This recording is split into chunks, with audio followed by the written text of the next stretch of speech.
All right, we'll call this meeting to order. Thank you all for being here today. This is the Alabama Legislative Joint Prison Oversight Committee, and I assume you all know that, and that's why you're here. So thank you for being here. Let's see, before we get into the agenda today, I want to go over just briefly, probably not in the same depth I have in the past, because things have gone well, but I want to just give a few reminders. A reminder that we are here today at this table as just ordinary people like you are, although that we've been given a role to play in trying to make things better for our state, trying to keep things safe in our state, and that's what we're here to do today, and to listen to each of you that have come and asked to speak and address us today. We'll also say that the topics that we're discussing are emotional topics, and that is okay. It's okay to show emotion.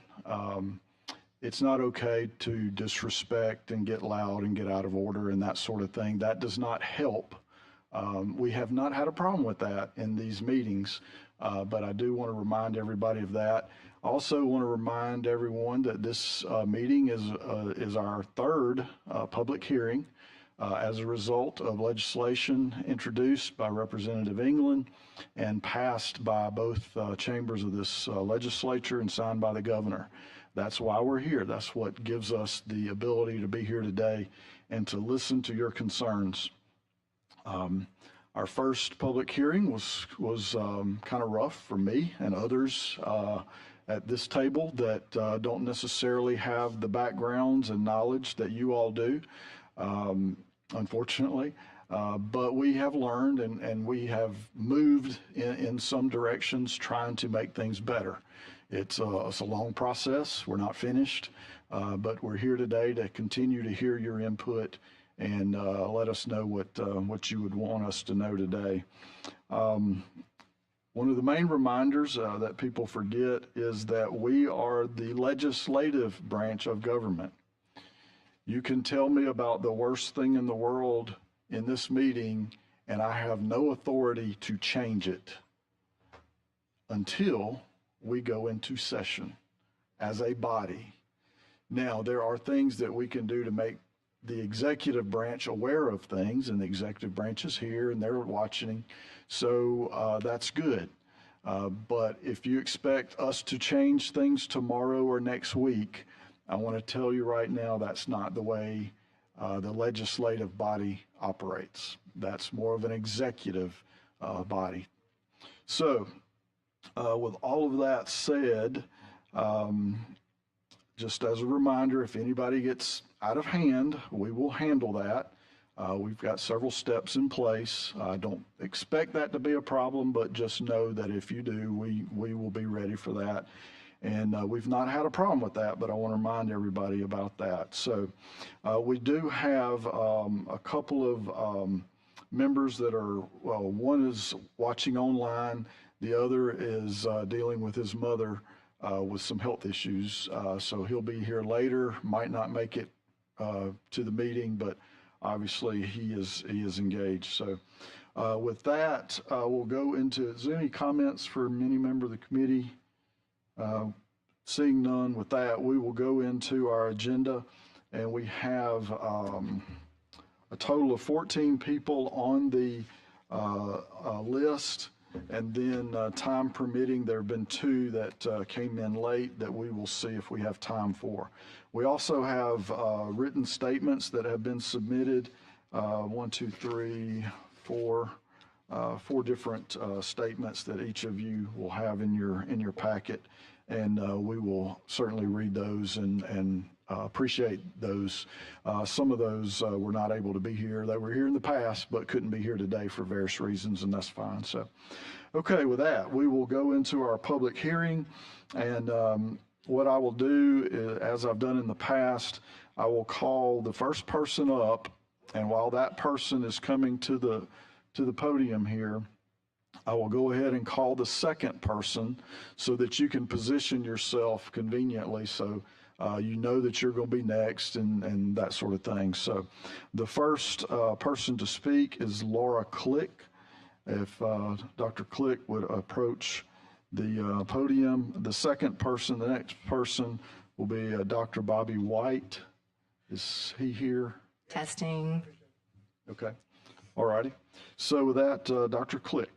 And one last thing, I'm sorry, this doesn't count against your time, but one last thing is we will limit each one to 3 minutes. So if you would limit your comments to 3 minutes. All right, good morning. I'm Dr. Laura Click. Good morning. I teach employment and life skills classes for recently released felony offenders. My students tell me how critical the chance of parole was in motivating them to change the behaviors that sent them to prison. Motivation for good behavior directly impacts the safety of correctional officers and staff. Removing incentives for reform puts the staff, as well as the inmates, at greater risk. Our prison's rising violence, staffing shortages, and our massive growing legal costs are all predictable consequences from reducing the primary incentive for rehabilitation. Parole provides people a reason to pursue education, avoid conflict, and prepare to reenter society. It also supports plea agreements, easing the burden on our courts.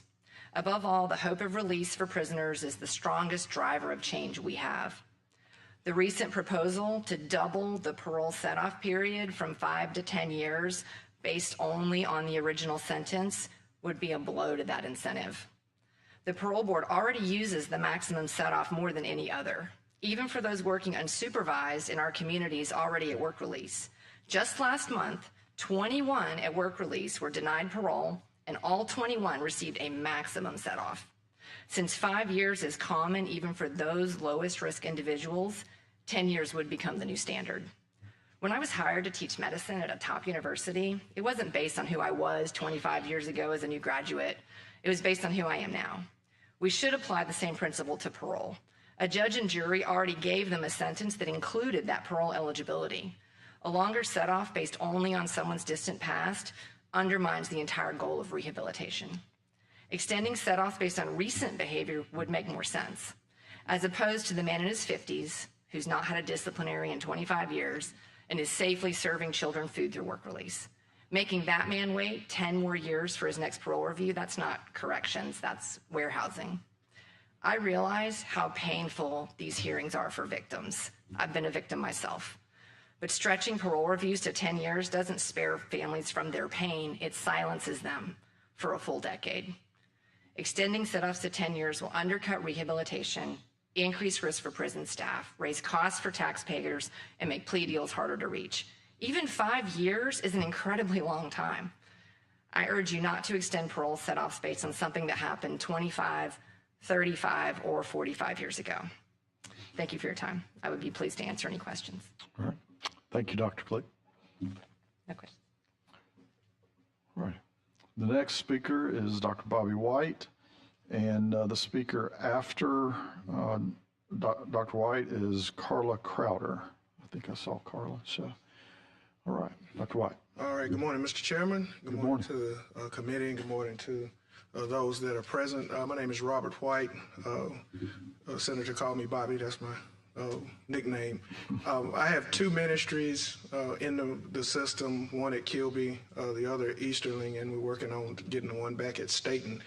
And I represent a consortium of pastors that really want to help the committee in its task. And in our research and in our discussions, we've come up with an acronym that we think will hopefully emphasize to you what we think is important, and it's called SIDE, S-I-D-E, and it stands for Structure, Incentive, Discipline, and Education. Those four areas are critical in continuing to build a healthy environment for those who are incarcerated. And because I spent an awful lot of time with them in my ministry, and I have church members that are formerly incarcerated persons, they all basically say that if you give them incentive, the incentive is going to promote good behavior. And part of being a part of my ministry is the fact that you can't have any slip-ups, you can't have any hiccups. You have to walk the line. And for the most part, they do.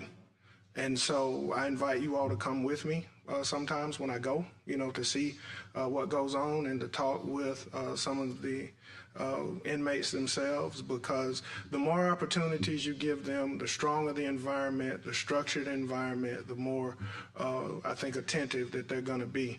I would suggest that more dorms be structured and have programs, because that incentivizes good behavior. And today, as I close, I'm standing on behalf of one of my church members who's 6 years old, and her father was stabbed 25 times one day before he was supposed to be released, and he died. And she came in my office last Wednesday, and she just wanted to talk about how she felt. And I was very honored by that. I was very humbled by that. And I told her I was going to talk to some people that can help to try to stop that from happening. And so that's why I'm here. I'm standing on behalf of her and on behalf of those people who really want to see a change and have a lot of confidence in this committee that it can help make that change. So thank you. Thank you. Thank you. And thank you for bringing that story. And I want to take you up on that offer. Okay. So we can, if possible, we can exchange information. So, because I would like to go when you go. Sure, absolutely. Love to have you. Okay. Quick question, your acronym, the E stands for? Education. Education. Thank you, sir. Yes, sir. Appreciate that. Yes, sir. Absolutely. Thank you, sir. All right. Thank you. And let me know when y'all plan to go. I would like to go as well. Okay.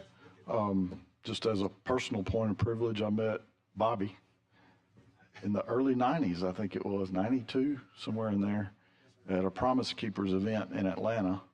And we've been friends for a long time, so. Okay, Ms. Carla Crowder, and then after Carla will be Tim Matthysse. Ms. Crowder. Good morning. Thank you for your time and attention this morning. And I want to build upon what Dr. White was sharing. As you know, Appleseed's not shy about lifting up the problems in the prison system, but today we're going to talk about something different. We offer a roadmap for safer prisons. I hope you've all received a copy of our report about positive programs that have transformed the culture in 5 prison systems across the country. First example is California, because the results there are so profound. But just flip that page if you don't love California, and it'll take you right to South Carolina.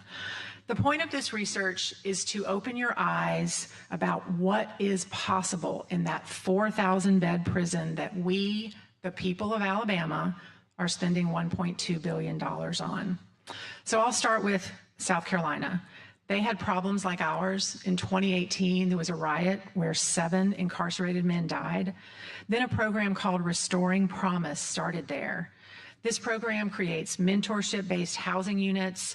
Older prisoners mentor younger prisoners. Safety and accountability are the goals. Housing units are designed in partnership with incarcerated people, and it works. Participants there are 73% less likely to receive violent charges in prison and 83% less likely to stay in solitary confinement. All of those are huge issues across our system. Across the country, prison systems that have dealt with overwhelming crowding and violence and dysfunction have found that creating more opportunities for the incarcerated people to lead is what makes prisons safer, and safer for officers as well. The results from California's GRIP program are astounding. It saved California taxpayers $600 million. The recidivism rate of graduates is about 2%. And there are 869 people who have been released after going through that incredible program in California. And they are now safely in the community, not reoffending. We need more programs like that here. Alabama has some fantastic educational programs. We have faith-based programs.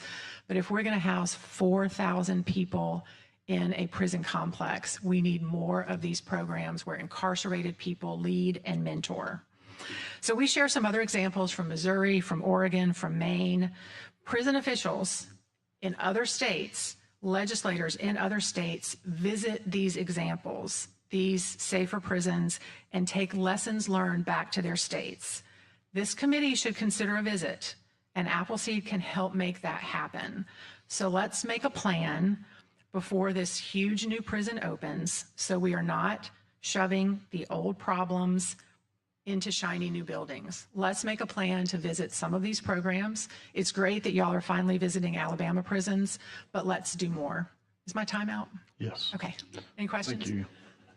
I would say I personally, and I know others on this committee, have visited our prisons for quite a while, not just recently. Okay. Thank you. Representative. We've had a number of conversations about many elements of our system. First and foremost, I would love to take advantage of the opportunity, and I think others to go and kind of see how some of these programs work. But there's also been a really just exhaustive conversation recently about parole things, guidelines, and so forth, and we've talked about this. And I just kind of wanted to get you on record on the new guidelines, because we had talked about these things before. Mm-hmm. And do you have anything briefly, because obviously we're kind of pressed for time, but briefly, some criticism or some advice or whatever on our new guidelines? So my understanding is the new guidelines are not final. They still have to go through Legislative Council. One thing I would like to lift up, and thank you for that opportunity, there is a important piece of the guidelines that look at reentry planning, people's home plan, and people's job plan, which is, of course, really important.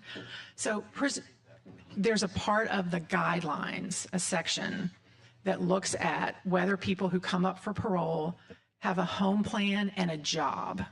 And what it requires is for people who are incarcerated to find housing and to find a job from inside the prisons. It's extremely difficult. It can happen for people on work release, but most of these these employers, they have portals to apply. There are not transitional living houses all across the state. It's so hard to find housing. And what's particularly interesting about penalizing people who don't find housing and jobs from inside the prisons is that the statewide reentry task force specifically cited a lack of services in the prisons to connect people with employment and housing in their recently released report. They basically say, DOC doesn't have staff, they don't do this for folks, they don't have the capacity. So our incarcerated folks are on their own to find jobs and housing, or they get penalized in their parole guideline score. That is something that could be easily remedied in these guidelines. For those of them that are lucky enough to have housing and a job, let's give them a subtraction from their score, like was done with the educational programs. Let's say, -2 if you found jobs and housing, instead of +2 if you haven't been able to navigate that on your own. Lots of other things about the parole guidelines, but hopefully they will get some attention in Legislative Council. I'd love to talk more with anyone about the issues with the guidelines. Okay.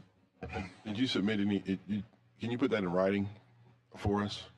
Yes. In fact, I will forward our recommendations. There's a public comment period, Okay. And I think the parole board considered those. So I'll share all of our recommendations. Thank you. Thank you. All right. Thank you. All right. Mr. Matthysse is next. And then after Mr. Matthysse is Ian Wade. Is Ian Wade here? Last call for Ian Wade. Next will be Rachel Elledge. Is Rachel Elledge here? Okay. Okay, Mr. Matthysse. Well, first, let me thank y'all for giving me the opportunity to speak to you. As most of you know, the first time I spoke here was right after my son Chase was killed at Elmore facility on June the 4th. And the pain of his loss has just devastated me for the last year. It's just unbearable to hardly deal with it. And I'm compelled to tell you that I researched this pretty well, and I try to keep up with everything, but the measures taken to prevent the murders and assaults in these prisons is just wholly inadequate. It's just amounts to almost nothing being done. The scale of drug smuggling is shocking. some of the things I'm about to speak are from their own statistical report. They confiscated over 76 pounds of illicit drugs. 25 grams of that was fentanyl. That's enough to kill 12,000 people with an overdose amount. They took over 1,068 edged and pointed weapons, and also included 6 firearms. Now, I understand people get things smuggled in from outside. They have drones, they have this, they have that, but there's a lot of this that's not getting in there that way. And the crisis in there it demands more urgent action than what we're doing. And I understand y'all's position that you can only do what you can do and bring it up when you're in session. But there needs to be more transparency for this. The general public has no idea what goes on inside these prisons. They think these people live 2 people to a cell, there's a toilet and a bed. They don't understand they're herded like cattle into a dorm that's built to hold 70 people, and there's 155, 200 people in there. The rapes, the murders. I just don't feel that the director, Mr. Ham, and the ADOC is doing anywhere near enough to fulfill their job duties. And then we're going to spend $1.5 billion on a new prison that we don't even know they're going to be able to staff, much less run it appropriately. And I don't mean to be disrespectful, but I can't believe our governor had the gall to allow him to name that prison after her. But there's got to be some change enacted. There's too many people dying. A lot of these people out here still have loved ones in there. Mine's gone. There's nothing I can do for him, as much as I try and as much as I pray over it and cry over it. But as I told you before, I'm mad. I'm not going to become unmad till something's done about this. And y'all will continue to see me. You're going to see me in the news. You're going to see me here every time the door opens. And I appreciate everything you've done. I spoke with Mr. Chambliss. I spoke with Mr. England. And I know y'all are doing everything right now that you can, and we appreciate it. I just want you to continue or do more. Push them harder. Just let's get something done, because there's a lot of these people in here. There were 88 deaths the first 3 months of this year. That's almost a person a day. And this came off of the state's website. Regardless of how they died, a lot of them are listed as drug overdoses. But if the dope wasn't in there, they wouldn't overdose on it. And you don't expect your loved one that has a drug habit to go into a prison facility and have easier access to that than you would if you put a drunk in a liquor store and locked him up. And that's what it amounts to, basically. There's no way you can get clean or nothing, and the conditions they live in. I'll be honest with you, if I had to live in some of what my son did, I'd probably be a dope addict too when I came out. And that's just a reality of it. But something's got to change, gentlemen. I beg you to do it. And I do appreciate you letting us speak. Thank you, Mr. Matthysse. Thank you. Okay, Miss Elledge, and then after Miss Elledge will be Miss Durham. Miss Durham. The first name is, I'm not sure how to pronounce it. Kia Durham. Last call for Miss Durham. Okay, this next speaker will be Colleen Howell. Miss Howell, okay. Thank you. Miss Elledge. Yes, good morning. Good morning. My name is Rachel Elledge, and I was actually sentenced to the Alabama Department of Corrections in 2021. I was taken out of an environment that was fueled by violence, drugs, all kinds of crazy things that were led by criminals and thugs. And I was sentenced to another environment that was just as violent, drug use was rampant, but this time it was run by the Alabama Department of Corrections. Once I arrived there, because my sentence was so short, my sentence was a 6-year sentence, I didn't qualify for any of the programs that Tutwiler offered, which is the substance abuse program, the crime bill. I didn't qualify for those things. Because I would be released before I would be up on the waiting list, which is over a year. The waiting list for these women is over a year to get into these programs. And for ones that are going down on minor drug charges and their sentences aren't that long, they're being turned right back onto the streets without any kind of help. By the grace of God, when I went up for parole, I had applied to the Love Lady Center in Birmingham to transition back out into society, because while I was in prison, it was just like being on the street, except for the dealers and the traffickers were actually corrections officers. And so, like I said, by the grace of God, I was allowed to go to the Love Lady Center and transition from that program into a law-abiding citizen. At one point, while I was in Tutwiler, I had a corrections officer tell me, "Rachel, I just put 2 of my girls through college off what I make off y'all. Not by what the state pays me, but what we make off the drug use that goes on in these prisons." That's an insane amount. These women are stabbing each other. They're hitting each other in the face with bricks over a $12 drug debt that wouldn't even exist if they weren't bringing it in, if our corrections officers were not bringing it in. And here I was just happy that I had feminine products and enough toilet paper to last me for a 2-day weekend. And he's sending both his girls through college with what he was making off inmates. There's got to be reform. There's got to be change. There's got to be accountability. Even though we were behind that fence, we're still human beings.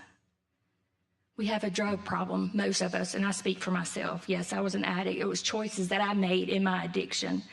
But I never was able to receive any kind of help. It was either get on a bus ticket and go back to the same environment that you got sick in to begin with, and we'll see you back probably in 6, 12 months. We've got to change. We've got to set some programs that allow these ladies to transition and realize that there's another way to live besides with the life that they're coming out of. Thank you. Thank you so much for being here, Representative England. First, thank you for sharing that. That was difficult. But I had a couple of questions for you. Did you EOS or did you get paroled? I paroled because my home plan was the Love Lady Center. Okay. All right. So you left the facility, paroled into a sort of a transition home, right? Yes, sir. Okay. Obviously had a positive effect. Yes. Right. And I also want to shine a light on something else too. I know that we're building a new men's facility, but the oldest facility in the state of Alabama is Tutwiler. It's almost 100 years old. If it's not, it's probably close to it. Yes, sir. Could you briefly describe the conditions in Tutwiler? The conditions are horrible. One, there's no air conditioning. And I understand that when you go to prison, it's not supposed to be an easy cakewalk and like you're staying in a hotel, but the temperatures inside that prison, which is set up like chicken coop houses, gets over 110 degrees. We don't always have fans in there. The bathrooms, the showers are absolutely atrocious.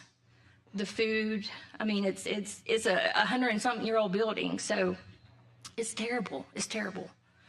So I want you to, because I don't want people to forget the fact that while there are plans to build one new men's facility and another to follow, the oldest, the worst is where we house women. There's only have one women's facility in the state, and that's Tutwiler. Absolutely. And I just think it sends a horrible message that we're allowing women to live in squalor in a hellhole while we focus on building another facility for men. Absolutely. Absolutely. And also, I also want to shine a light on the other issue that you identified, the fact that we do, as a state, have programs that for years were underutilized because of a very extremely low parole rate, and not necessarily based on what the person did or didn't do as they go before the parole board, but things that were somewhat out of their control now because they've been incarcerated for so long. So I think an effective use of our system would be to properly assess someone to determine if they're a threat or not, and then to utilize all the things that we've created with our own state tax dollars to help that transition, by giving parole so people who don't need to be there can get out, which ultimately also makes space for people who need to be there. So, again, I thank you again for coming and telling your story. Again, I know it was difficult, but it's one of those stories that we need to hear, that there are success stories, and while your story is amazing, there are other people who are incarcerated that need the same opportunity. Absolutely. And not just for the sake of forgiveness or redemption, but also for what makes sense fiscally, because we can't continue to over-incarcerate people and expect to be able to fund new buildings and also be able to take care of those folks who are there. Absolutely, and our recidivism rate is so high because we're not giving them any programs or any ways to get out of that life. And if we're not offering those programs like the Love Lady or what have you, they're going to continue in that cycle because they know no other way to live or survive. And the last point I'll make is I'm a firm believer that the environment that someone lives in directly affects how much hope they have for their future. Absolutely. So if someone lives in hell and squalor and constant threat to life and safety, or surrounded by drugs, we substantially increase the likelihood that that person will not survive that environment, and if they do, will likely reoffend and go back. So it's incumbent upon us to not only create a better environment, but to also put people in those positions that aren't participating in trafficking drugs. So again, thank you for coming and telling your story. Senator Roberts. Rachel, Dan Roberts. I've been involved with Love Lady for 15, 20 years, ever since Miss Brenda had the vision to go and make that facility happen. It's an old hospital that was in mothballs, and Miss Brenda came in a ragtag way and put together a program that's now one ministering to women and children. And I appreciate your pointing that out, because that's something we've worked very diligently on for an extended period of time. So thank you very much, and best of success to you, ma'am. Yes, thank you. Thank you, Ms. Elledge. Thank you for being here today. Hey, I'm sorry. Just Representative curious, Hill. ma'am. Like I said, I echoed Senator Roberts. I've worked with Love Lady ever since it got started. I sent people to Love Lady. I always found them to be an excellent facility. Are you still there? Yes, sir. And how long do you anticipate continuing there? Well, I'm currently employed by the Love Lady Center. After I completed my program, about a year, I was hired on as their volunteer coordinator. So I have no plans on leaving the center anytime soon. Okay. And I would like to invite any of you guys that would like to come up and see the center and take a tour. I would love to do that so you guys can see the impact that it's having on these women, not just women, but children. Yeah. No, it's a good program. And no, there is absolutely no question. Their success rate speaks, for itself. Okay. Thank you, ma'am. Yes, thank you. Thank you so much. Okay, our next speaker is Colleen Howell, and then after Ms. Howell will be Amanda Russell. Is Amanda Russell here? Last call for Ms. Russell. Next speaker will be Jeremy Miller. It's Jeremy Miller, okay? Okay, Ms. Howell, thank you for being here. Thank you. I'm here today as a mother who believes in second chances and a system that is supposed to support rehabilitation.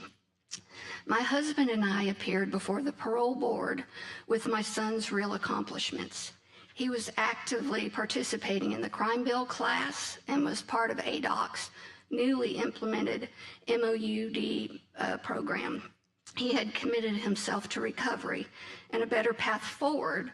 But when we finished delivering my 2-minute speech, what we expected to be a conversation about his progress became a denial built on disbelief.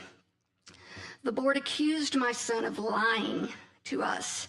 They dismissed his enrollment in the crime bill class and denied the existence of the MOUD program altogether, despite the fact that he was among the first to participate. No one took the time to verify what he had actually accomplished. They made a ruling based on misinformation and assumptions. We showed them internet search and witness proof that proved that there was, in fact, a MOUD program. They still denied him parole. It wasn't until they verified the information after we had already left the building and they called us back into the parole board that they verified that he was, in fact, in the MOUD program and that he was, in fact, in the crime bill class and would be graduating in about 2 to 3 weeks. So after discovering this, they reversed their decision and granted him parole, but on the condition that he would graduate the class which he was acting in, and we assured him that he would. That moment shook us, not because of the emotional toll, my husband was crying, but because it exposed something more troubling, a system that didn't do the work. To see the full picture of who he had become, a system that almost shut the door to his redemption because no one cared or paused to ask any of the right questions or check if any of the facts in his folder was true and correct. Then release day came, where more breakdown followed. He was supposed to have an ankle monitor. He did not receive one. He was supposed to be sent home with medication from the MOUD program until he could get to see another doctor that could continue that. He did not get any of that. Until I refused to leave until they gave him some medication. They gave us 7 days worth. According to the MOUD program, they are supposed to be released with 30 days worth. Then, according to the doctor that he talked to at the prison, he would be mailed another 30 days within 14 days of parole. And on the 45th day, he would be mailed another 30 days. None of that happened. When RX Outreach, the program that's supposed to supply this, contacted Staten, no one would return their calls. We contacted the warden by email. He told us that they were only allowed to give us 7 days and that he needed to talk to the people in the RX Outreach. My son deserves better. Every person trying to rebuild their life in prison deserves better. There's breakdowns, people are not doing their jobs, and people are not listening or investigating fully before they pass judgment on his past and not what he has done for his future. Ms. Howell and members, I did independently verify the first part of what your statement. So you were the one they contacted to verify that he was in those programs? No. Okay. I verified what you just said is accurate. Okay. The first part. Yeah. The second part I didn't know about Right. the release and all that. I just want Yeah. the committee to know that the first part of it is accurate. Yes. So are there questions from the committee or comments? Representative England. So the issues that you identified have become, they're not a bug, they've become part of a feature of our system as cases are being reviewed by the parole board. Good. And I'm hoping that in the future that we do get more transparency and we do have more oversight. Yeah. But I do feel like in our most recent, I think one thing that she said about everything that he's done in order to be rehabilitated, Right. I think needs to be reflected in the guidelines. It does. And to that point, if there is an element of those guidelines that require the board to at least acknowledge those, you're less likely to have some of those mistakes. Correct. There should be verification on the information in the reports that are sent to the parole board for the people coming up. And the entire parole board had no idea there was an MOUD program. Right. And it also points out something else that I think is troubling for the system itself, and it's the lack of coordination between all the interested parties in the Department of Corrections Correct. and Pardons and Parole. Yes. Because generally speaking, there should be a unified mission there where the Department of Corrections is correcting and the parole board recognizes those corrections and then makes a determination based upon whether or not that person's going to be safe to release or not, in coordination with the information that is given to them from the Department of Corrections. Correct. But what we see is a constant breakdown in that communication where all the work, all the investment that is made on the Department of Corrections side to rehabilitate someone is just almost ignored in less than 5 minutes in front of the parole board. Correct. But one of the things that I do know that's going to happen, and I think we've seen it in the newspapers, that, and I think it will help, is that those who are parole board applicants will be given an opportunity to actually directly address the board through at least a full statement. And again, I know that how this has been painted and is that it's just me or others talking about trying to get as many people out as possible, which is furthest from the truth. What it is trying to create a fair system that gives both sides the opportunity to present information so the board can make a well-informed decision about denial or not. Right. That's the whole point. If we had not had someone with us to bring up on the internet search the MOUD program and that it had started at Staten, I don't really think that the board would have verified after we left. She pulled it up and showed it to them on her phone, and they still denied that the program even existed.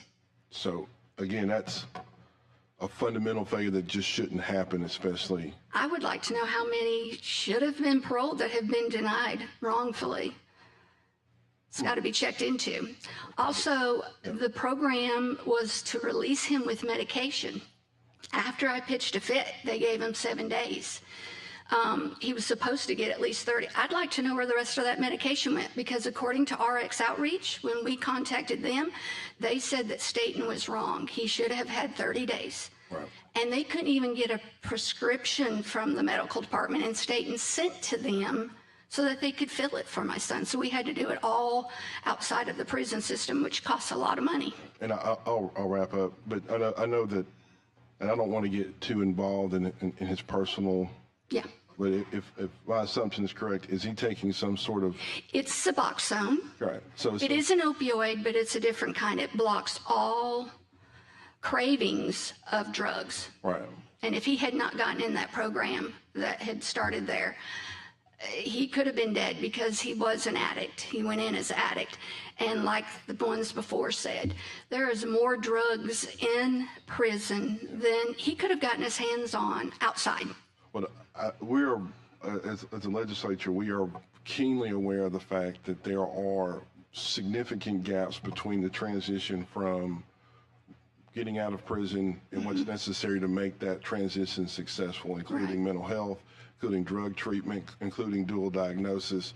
When we could have another committee hearing specifically talking about the failures in our mental health system and how, it also contributes to recidivism. Yes. But ultimately, though, I hope going forward that the opportunity that people who apply for parole have available to them to address the board will reduce some of those mistakes, those errors, and then also create a more informed process so it's more fair for everybody involved. Just another thing. Only so many people can go into the MOUD program, and only so many people can go into the crime build program at a time. There's a long wait list. And if my son hadn't been able to get in any one of those, he would have never gotten any help. There needs to be more of them, not just one crime build program. There should be 2 or 3 classes going on. There are so many people waiting to get in and get the help, and they can't get it. Thank you, Ms. Howell. You're welcome. Okay, the next speaker is Jeremy Miller, and then following Mr. Miller will be Gwendolyn Dunlap. Is Gwendolyn Dunlap here? Last call for Gwendolyn Dunlap. Tanya Clark.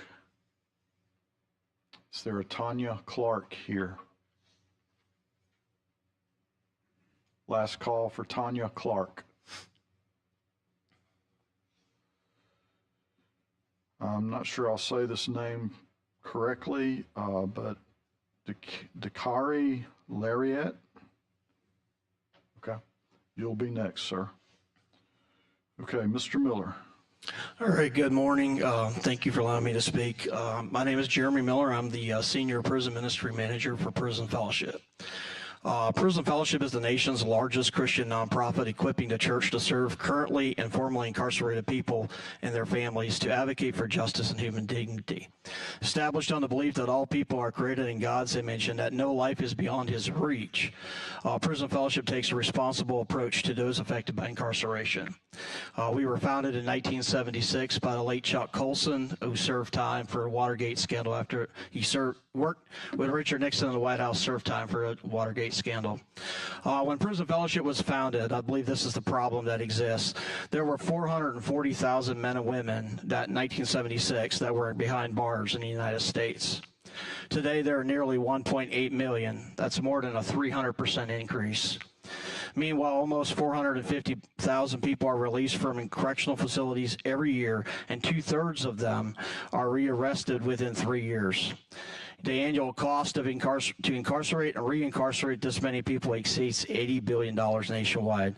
Beyond the price tag, soaring levels of incarceration and recidivism also take a terrible toll on our communities and our families. We believe the cycle of crime and incarceration produces broken relationships, victimization, and instability in our communities.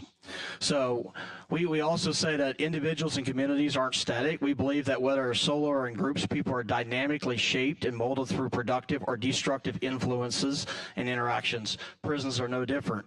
The brokenness that lands men and women in prison left unaddressed perpetuates a cycle of destructive thinking behaviors that impacts individuals and communities both inside and outside of prisons.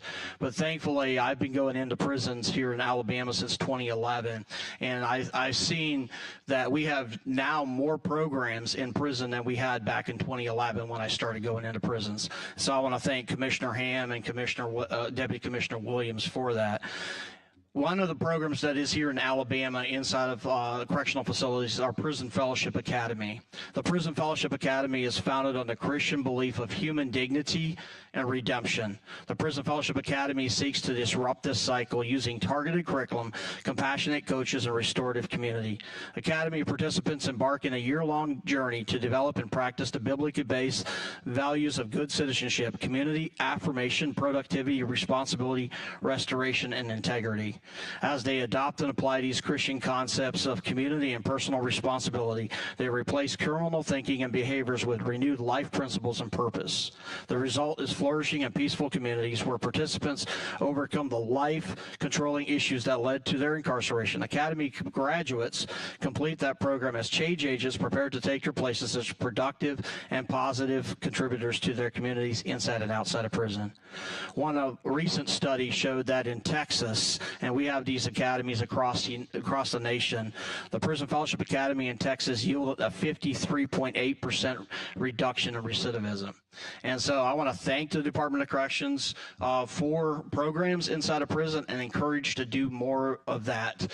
I believe structured programs in prison is one way to bring down the recidivism and is one way to equip men and women with the tools that they need to be successful on the outside. And so I would agree with several of the other speakers that spoke earlier that programs is definitely something that I think the department should continue to look at as in the future. Thank you for your time. Thank you. Thank you. Are there any comments? Senator Roberts. Mm-hmm. I've been in and around Prison Fellowship for years and met Mr. Colson right after he got out, and what an impact he's had. I think you're seeing that modeled, and you're more aware than I, but a ministry called Jumpstart. You're seeing Church of the Highlands, you're seeing Briarwood Theological Seminary, you're seeing lots of other groups coming together. Is there any type of organization where that's being coordinated, communicated, where? So Bibb Correctional Facility is a facility that is basically pretty much fully programmed. And I was actually just a bib yesterday. We have a dorm there, Jumpstart, which is now Unbound. They have a program there, Birmingham Theological Seminary. I think the department has encouraged programs to come in, and you see that at Bibb, and you see that at St. Clair and some of those other facilities. And where there has been programs, I believe that you see, I can't speak for the department, but I bet they could see a reduction in the crazy stuff that goes on the inside. So we thank them for that. So I think what I understood the question, is there an association? There's not that I know of, no. That We all collaborate together. It might be a good thing if you all had an association so you don't duplicate and you make sure. Anyway, just a suggestion. That's where I was trying to go with that. Yeah. Is I agree. I see the recidivism rates that they publish and talk about, and I'd be happy to help if there's a way I could help with that. Absolutely. Most grateful for the work that you guys do. Absolutely. Thank you. Thank you, Mr. Miller. Next is Mr. Larott. Am I saying that properly? Perfect. Thank Okay, you so great. much. After Mr. Larott will be Yolanda Williams. Yolanda Williams. Okay. Mr. Larott.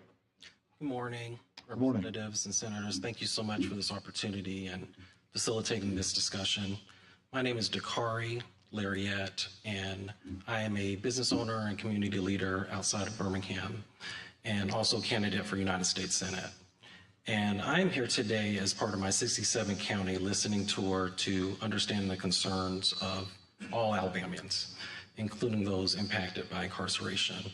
And I'm also here as someone who is a survivor of police brutality and a failed criminal justice system. So just last year, while driving through the state of Michigan, I was falsely arrested by the Michigan State Police. I was tortured. My driver's license was confiscated for about 3 months. And after many months of fighting for the body and dash cam, realized that the troopers were even attempting to plant narcotics in my vehicle.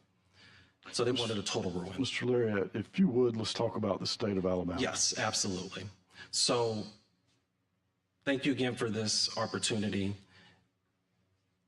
I am so concerned about bills like HB 202 and a situation in which superpowers are being granted to law enforcement and corrections officers at the expense of individuals. We simply can't function as a state or society in which certain populations are not being granted basic rights and human rights. And so that's why I'm here today, to listen and to learn and to come back with policy proposals that I think will create a more fair situation for all Alabamians, including those impacted by incarceration. Thank you, Mr. Larott. Thank you so much for your time today. Yolanda Williams, and after Miss Williams, I think we will have time for Miss Lawhorn. Is Miss Lawhorn here? Okay. Miss Williams. Hi, my name is Yolanda Williams. I'm a 20-year veteran of the United States Army, and I'm here on behalf of my husband, who's incarcerated at one of the Alabama state prisons.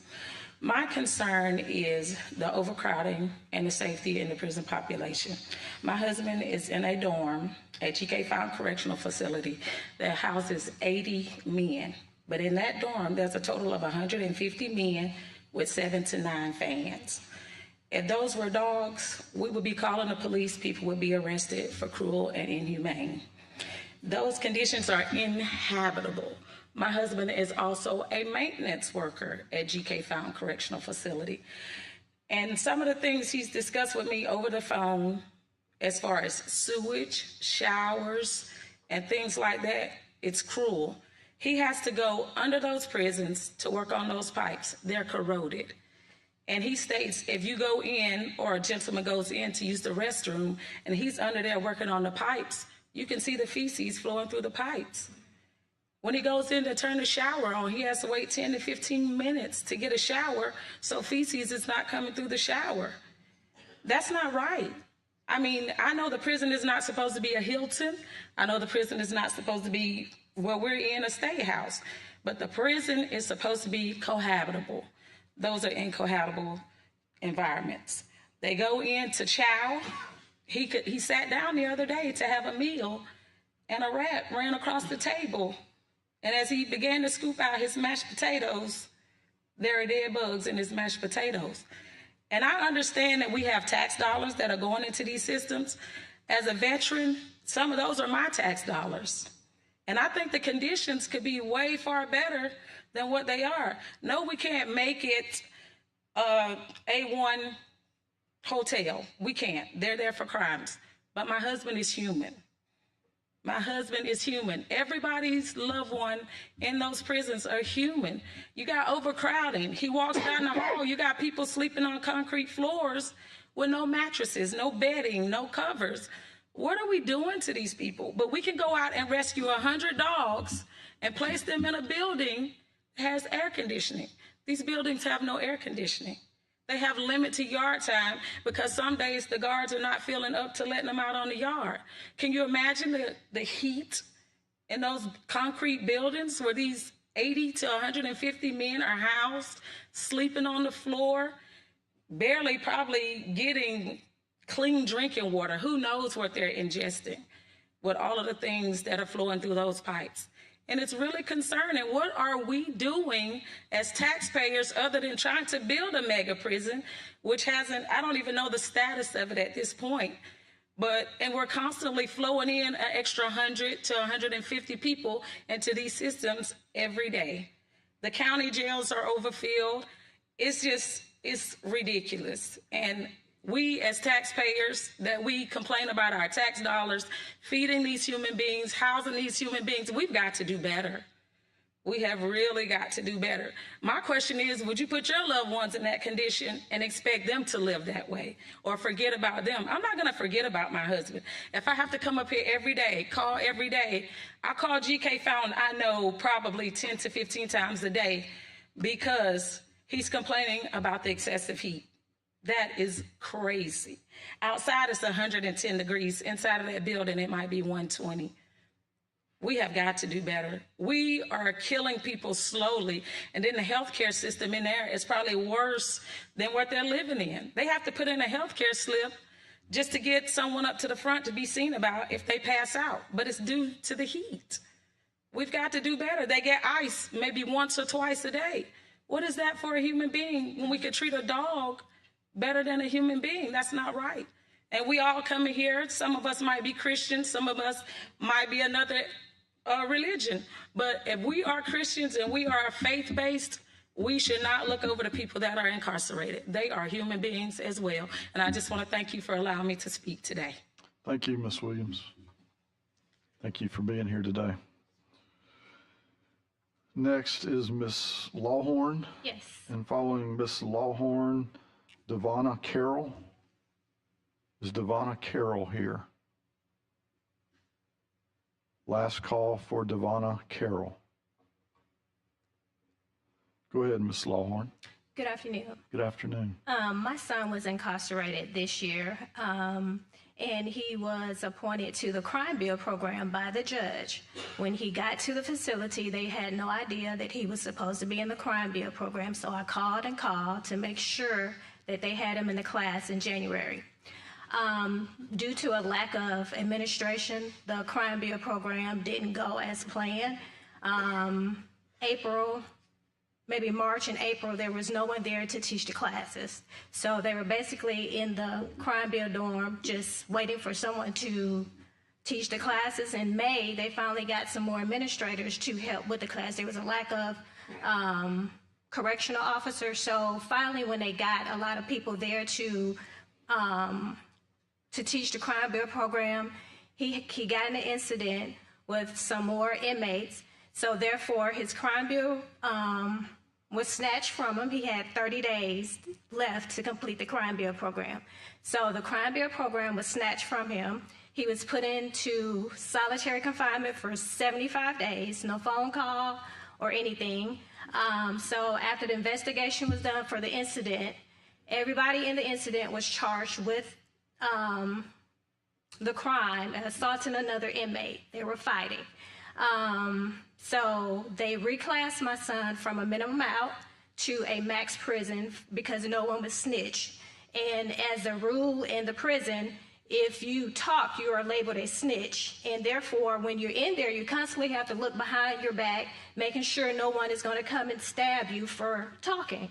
So how do you address that issue with the inmates in the prison if they want to say something, but they can't because they're afraid that, you know, it'll get back to the other inmates and something will happen to them? And I am, I'm sorry, but what I've learned since my son been in prison, inmates can get your information. They know who you are.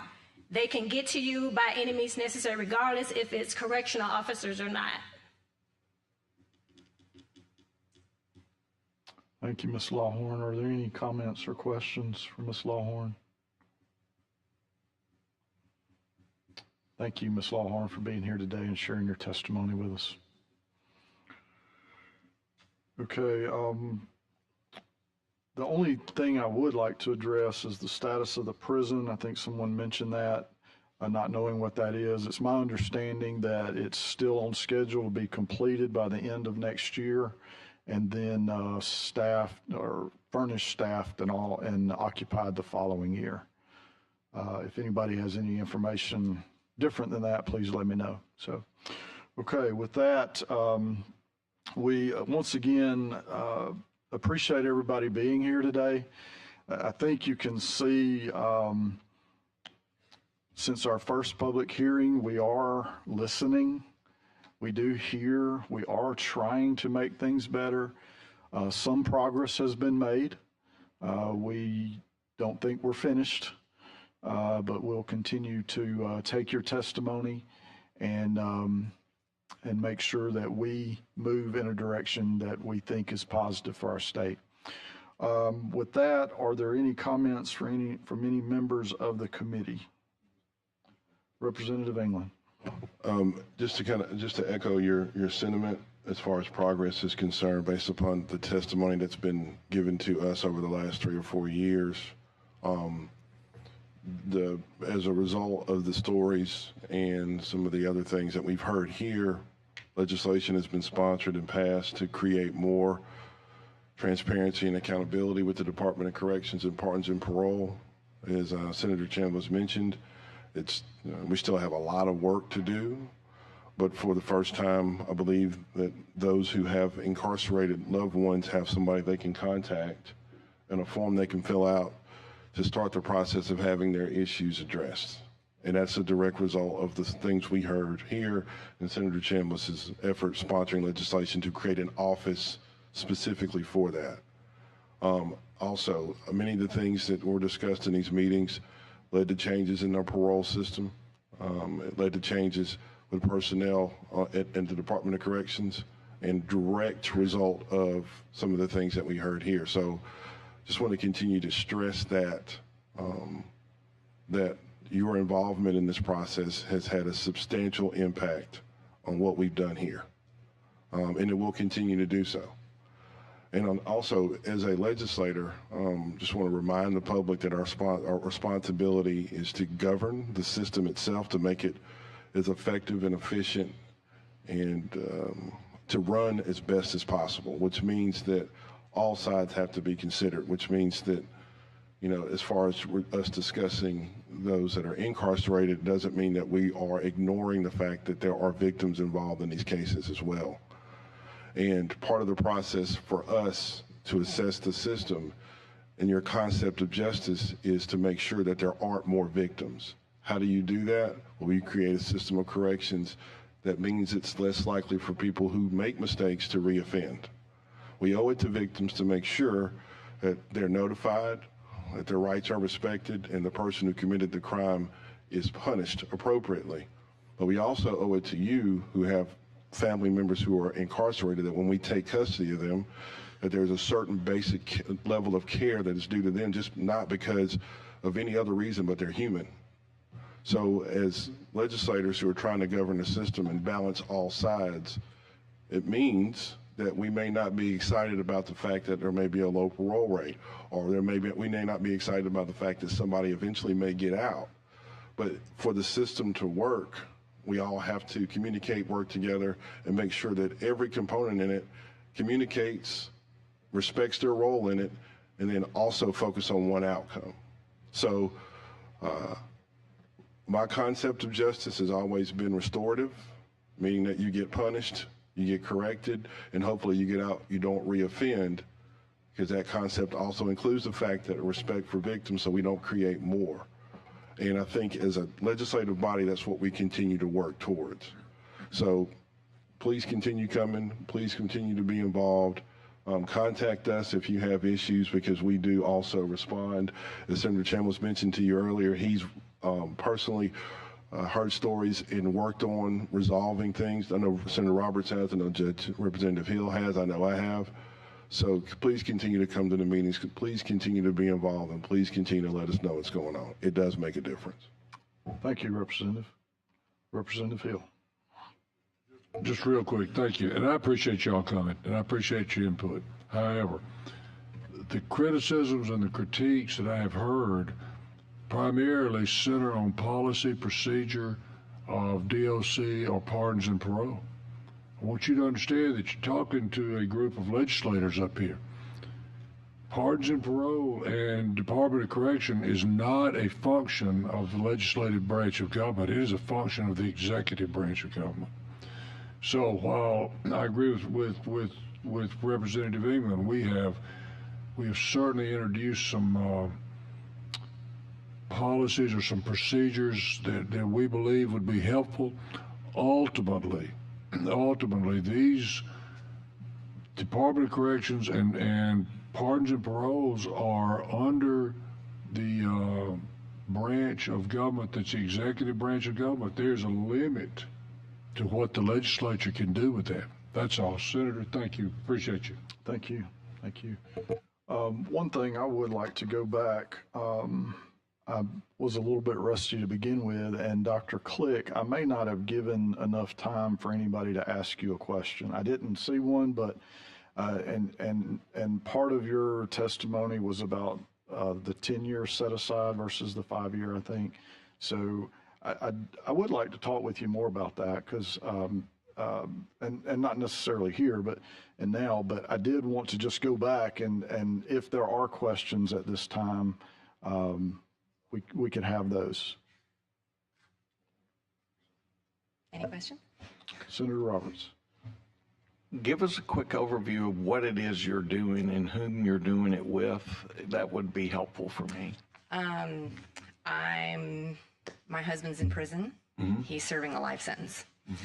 And one of my concerns with SB 324 and the proposal was to change the possible parole set off from 5 years to 10 years, but only for people serving life. And one of the problems with that is that the difference between serving 150 years and life in Alabama is practically arbitrary. It's based on the judge that had the case, the county you were in, and the decade you were sentenced in. For decades, parole was expected, and so judges handed out life sentences believing that those people were going to serve 25 and 30 years. Now, if you look at the recent sentencing in the past 10, 20 years, those people are getting 25 and 30-year sentences. But people before that were just given life all the time. And so I went through, like, just recent hearings. There was a man in June, he's serving 1,082 years for 19 super violent, scary, dangerous offenses. And based on the language in the bill and the proposal to change that set-off period from 5 to 10 years, he would, at the maximum, have to wait 5 years for his next parole review, but someone with life could have to wait 10. And just like I pointed out, the parole board currently sets off lots of people the maximum every chance they can. There were 21 people working unsupervised in our communities who voluntarily returned to prison every night just a month ago that were denied parole, and all were set off the maximum. And so my concern would be to make kind of an arbitrary distinction between, well, we're going to give them the chance to set off people with a life sentence 10 years when that doesn't match the people that are serving prison time. I mean, I've got a list of 10 people just in the past month or so who are all serving more than 100 years. We all know that that's a life sentence, but that's not what the bill said. Thank you. And that was my bill. And I'd be interested to talk some more offline. Because the differences in sentencing over time, laws change. I could see where that's an issue. My thought there was, if we know that we're not going to parole an individual because of what's happened and what's happening, why put the victim and the victim's family through that every 5 years unnecessarily? There may be some exception or differences that I wasn't aware of, so I'd be happy to talk with you about that further. So, Would love to have that conversation. thank you. Representative England. And also, have you had a chance to look at the proposed parole guidelines? I have. All right. We don't have to have that conversation here, but I would love to hear what your thoughts are and your criticisms, proposals, and any other suggestions that you may have. I would be happy to forward my comments that I submitted to the parole board. The one thing I would mention, which I agree with Vocal on, is the 12 months. They're only considered disciplinaries for 12 months. That's nuts. There are people that, a year and a half ago stabbed a correctional officer, and now they get the same score as someone who has a 30-year clear record. So I think there are some improvement and possibilities there. Okay, thank you. Thank you. All right. If there's anything else from the committee? With that, our next meeting is proposed for Wednesday, October the 22nd at 10:30 a.m. And I assume that would be room 807. Room 807, Wednesday, October the 22nd at 10:30 a.m. And with that, we are adjourned. Thank you all for being here today.